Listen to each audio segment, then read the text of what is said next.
very lovely, very good morning wherever you're watching us from. It's Luntha television and it's time for press review where we take you through publications of the Daily Times and the national newspapers, just some of the stories that are making headlines in as far as today's topics is concerned. So for today, you'll be with me, King Mage Kamwindo, and my colleague Roderick Kwani. So I urge you to be there as we're going through the papers. So Roderick, maybe you may start with the national newspaper on the front page. All right, on the front page of the national newspaper, there are two stories here. One being the LOMS for unity in graft fight, and the story is carrying two sub-headlines, and one of it says wants and corruption approach interlinked and condemns culture of cherry-picking laws. And part of the story says President Lazarus Chakwera says there is a need for a new anti-corruption approach that demands relevant institutions and duty bearers to work together to sustain the fight against the vice. Okay, corruption is not an issue. It's not a new issue in Malawi. Yeah, exactly. Something has to be done because yakanga ni nyimbo. Okay, yakanga ni nyimbo nazoti it had been sung over the ages. Kwambira kale kwambiri corruption yakaye kupanga affect chuma cha ziko lino, corruption this, corruption that. So I just hope that there should be new ways about njira zasobana zoti zithandizire kuthandi corruption mwina ziteke ndikuti zikhale mwemo kwambiri kwake because corruption is costing us a lot. You know, this IMF is failing to give us some funds just because we are too much into corruption. We are too involved into corruption. So yeah, Zitan too if we take this fight seriously. Okay, in the Daily Times, let me take you through the second page, which has a story with the headline Power Market Limited blocks ombudsman, and the part of the story says exist a single buyer license operator, Power Market Limited, yesterday obtained a court injunction stopping Ombudsman Grace Malira from conducting a public inquiry into the recruitment of top officials at the institution. Malira has confirmed the development, saying the injunction was served at her office yesterday morning. All right, and moving on, experts debate graft fight progress challenges.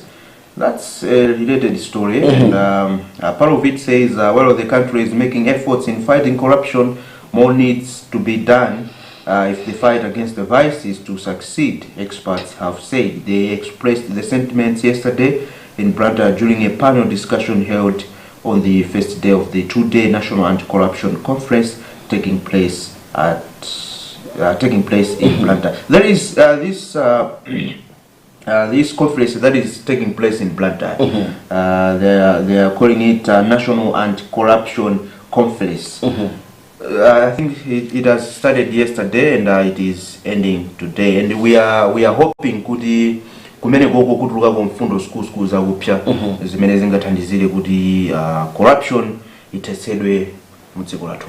Okay, I have a similar story here, similar because it has a headline, Malawi loses 622 million kwacha at Kenya embassy, and it says Malawi government lost slightly over 622 million kwacha during the period the country's embassy in Nairobi, Kenya was closed between November 30 to 2005 and December 30 2012 through suspected fraud and corruption of public officers with some Kenyan firms. A 2018 investigation by Public Accounts Committee, Park of Parliament, whose report is expected to be presented in Parliament tomorrow, reviews gross mismanagement of the property in Nairobi, which includes the official residence of the ambassador and the offices.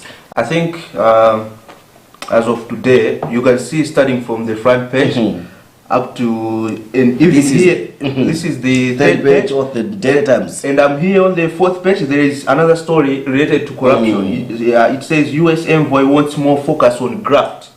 King Major, corruption it's a disease now. It's a cancer in Malawi. It's a thing that needs to chimene chikufunika ndithu kuti chichosedwe mizu kuchokera pansi osati kuti ayi awo tagwira tiwenera tiziyamba kuunikira zinthu zija or even asanapange anthu aja tizikhaulira afufuza kale kuti anthu adafuna apange izi pamene afuna upanga paja asanapange tiagwiriretu koma osati zingodikira uku kwasowa mwakuti tiye tikafufuze uku kwatere tiye tikafufuze. I think tikamapanga zimenezo, trust me, tizakhala kuti tizaluza zinthu zambiri. Of course tinaluza kale koma tizinkirabe kumaluza chuma chambirimbiri chimene chingathandiza Malawi. Ziboneka ngatonena kuti di unintended yakulu imene ili pakati pathu ku Malawi kana okhudza ndi corruption. Chifukwa of course amene azoti ziko lililonse corruption imakhala komabe I feel like kuti kwathu kuno zimaonjeza. It seems like kuti when everyone assumes power, when everyone assumes office, first and foremost what he considers kwambiri ndizokhudza ndi ubwino umeneyo yaupeze ngati munthu mtumba mwake. Yes, mtumba mwake malo mwake he sakha focus pa ntchito imene akuyenera kugwira, but rather amakhala kwambiri focused pa zinthu zona kuti kodi zindipindulire ndi chani kapena kuti ndikazachoka pa mpando pamene papa chimene ndizakhala kuti ine ndapindulapo ndi chani. So that thinking alone ndimemba contribute kwambiri nkhani zokhudza ndi kuba chuma cha boma, cause corruption kwambiri imachita kwambiri mboma. Of course ma private sectors there is also corruption, but corruption which is rampant imene imaonekera kwambiri tikhoza kuti ndi aboma kuti kodi boma zitakamendesa mtundu wanji in terms of muna kugula katundu osiyana, in terms of kupereka awarding of projects. That's where corruption is. That's where corruption is rooted. So muna ndi nkofunika na kuti muna kuchite kubwera chimachini cha sovano kuna kuti chichite ngati chizunguza ndondomeko zonse zimene zimakhalira. Otherwise I'm on the third page of the Daily Times, and there is a story there which says Financial Crimes Court Bill ready, and it says Minister of Justice Titus Simvaro says the Courts Act Amendment Bill which seeks to create a special financial crimes court will be tabled during the current meeting of Parliament. Simvaro disclosed this during the ongoing National Anti-Corruption Conference in Luntha. Alright, let's hope this financial crimes court bill idutsa mosavuta mu Parliament.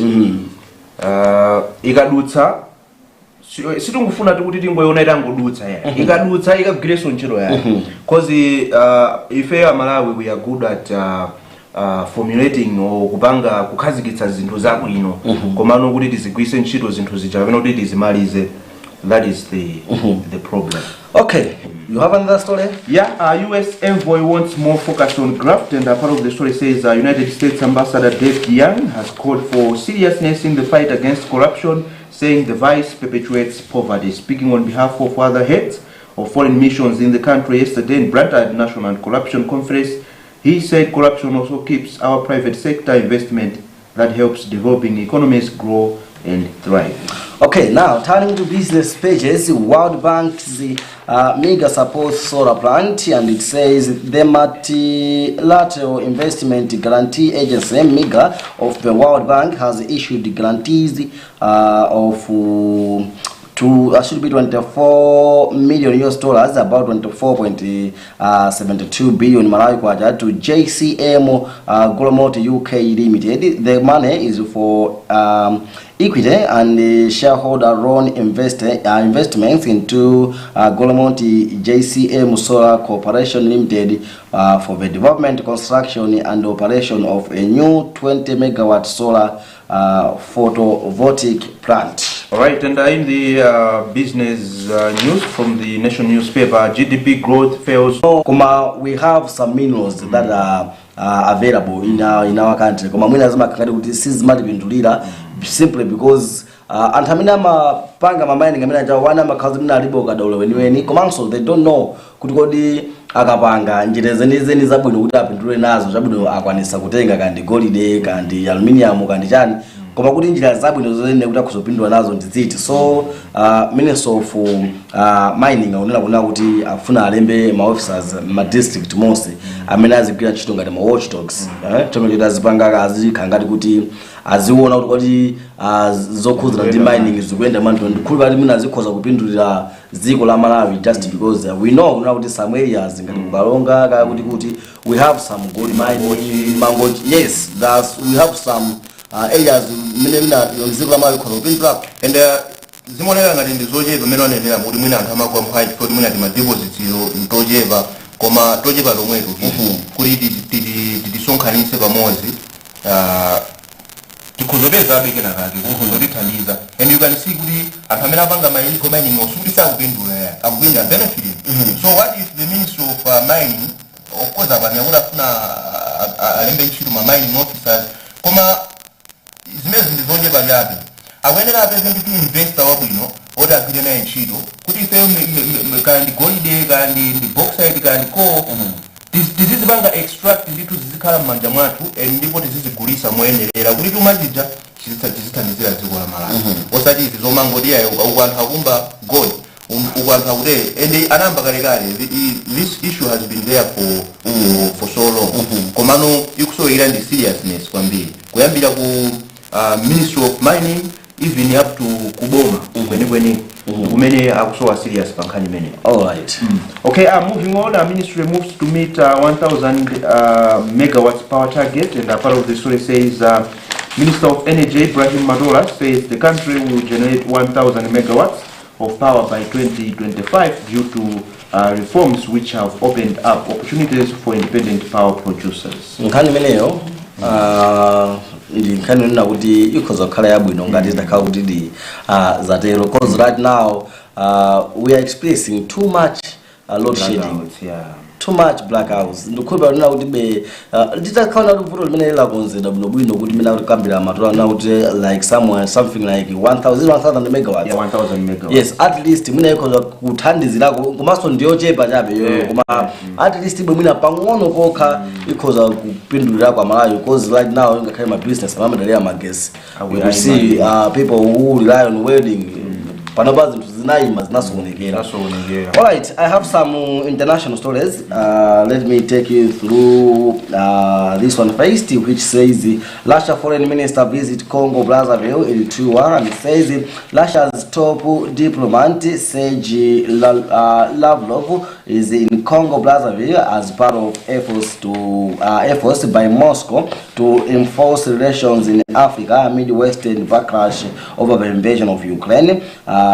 Lavrov is expected to hold talks with President Denis Sassou Nguesso in the effects of the war on food supplies as Africa experiences severe shortages and is spiraling cost of living. So our is a foreign minister kabla kuti nduna yoona zama ikubalo amayikwena kumene kukulasha anona kuti akupanga visit dziko la Congo Brazzaville ntongo chofuna kuti akonze ubalo imene dziko la Russia lakhangati kuti laununga ndi mayiko ama Africa makamaka chifukwa cha nkhondo imene ayambisa ndi dziko la Ukraine chifukwa kuti nkhondo imene itayo inapanga kwambiri affect ngati mkhwiti amapita kwambiri ku Russia ndi ku Ukraine so ilifaka mina ma bread wa mpaka na bantu mitengo yake ikhanga ndiyokwera so akufuna kuna kuti akonze mabala amenewo kuti mwina aone zona zoti ngati Africa komanso ngati Russia ukabala kokhala kwenda motani pita chisogolo akonze so ubale wawo ndi Ukraine.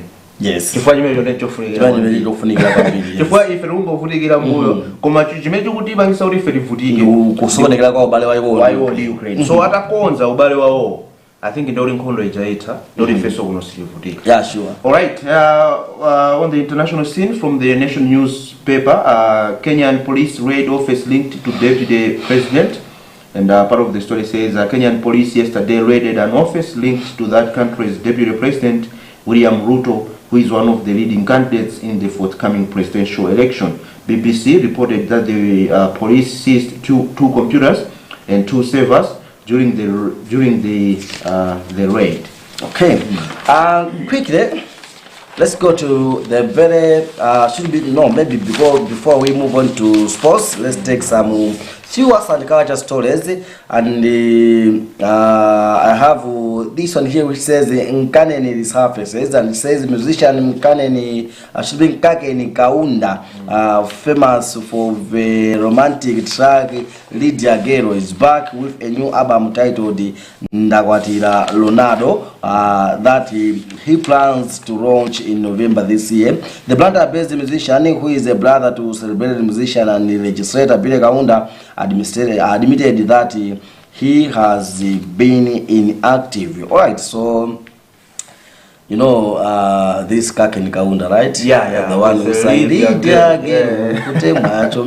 We used to listen to those songs. Yes. I remember those days in the music show say Ambi Makauna kuti nyimbo zake zimakanga tinezi. So akuti he's about to launch another album in November, which wabanga title kuti ndakwatira Ronaldo. Mwina ngakhale kuti nyimbo sindinaivere ndekuti nkaza mana nkwatira ayo manje ndoenda ndwanjomba. Osakazikika. Yeah, that's true. I'm also curious to listen to that song. Why not Messi? Alright, okay. On the arts and culture, Gwamba launches album, Miss Kacha Malawi crowned, and part of the, I think these are two events. Highlight says on Saturday, musician Gwamba launched his album True Independence at Luntha Sports Club. The artist was supported by fellow musicians such as Fredo Gis, Driemo, and Charisma, among others. While he was finishing launching his album, a new beauty queen, Miss Kacha Malawi, was also being crowned a stone's throw away at Amelie's Hotel in the evening. Memory Sanjika took over the crown from Malumbo Mtonga as Miss Kacha Malawi 2022. All right, now quickly let me go to the very back page of the Daily Times now for local sports, and I have some story here which says the hardware Queen's World Cup slot not secured. SA Uganda already qualified. And part of the story says Malawi national netball team faces a busy and tricky schedule as they need to qualify for the 2023 Netball World Cup to be staged in South Africa. Unlike the past, when the Queens qualified for the World Cup showpiece was based on a better rank, this time around Malawi will have to take part in the qualifiers to take place to book their slot. Fifth ranked South Africa qualified case of being host, whereas 6th ranked Uganda also qualified for the World Cup as the best ranked team on the continent. Now, I have a comment there because contrary to the Queens have been a better team. Contrary to it has been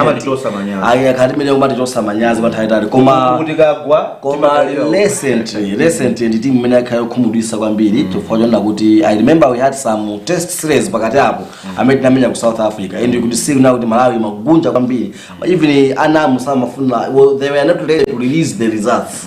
Now they are on their way to Commonwealth Games in South Africa. Koma you could see now palingati kusamvana pakati pa namu ndi coach ama Queens tufukwa coach yana to final list yake ama players bana kwafuna na mwitano list jana bizata to sapoenda wika poso ina yo sabena kwafuna. So it seems like there is that kukangana pakati pa there is that conflict between namu and coach is when you manje ina sezmezo zikuzoma panga effect performance team kwambiri izozo ndizona akanango kwiza na chimodzi kuti aone kuti zokonzekera ziyenda bwanji kuti at least kumene kuzikaendeka.